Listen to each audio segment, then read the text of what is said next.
पुण्यातील ऐतिहासिक वारसा लाभलेल्या इम्प्रेस गार्डन मध्ये दरवर्षीप्रमाणे यंदाही फुलांचा उत्सव जो आहे तो भरवण्यात आलेला आहे।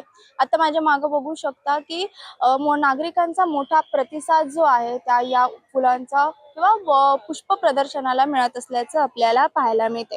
23 जानेवारी ते 27 जानेवारी या कालावधी दरम्यान हा उत्सव जो आहे तो भरवण्यात आलेला आहे। निसर्गप्रेमी, पुष्पप्रेमी आणि पर्यावरण बाबत जागृत असलेल्या नागरिकांसाठी हे सध्या एक महत्त्वाचं आकर्षण जे आहे ठरत आहे।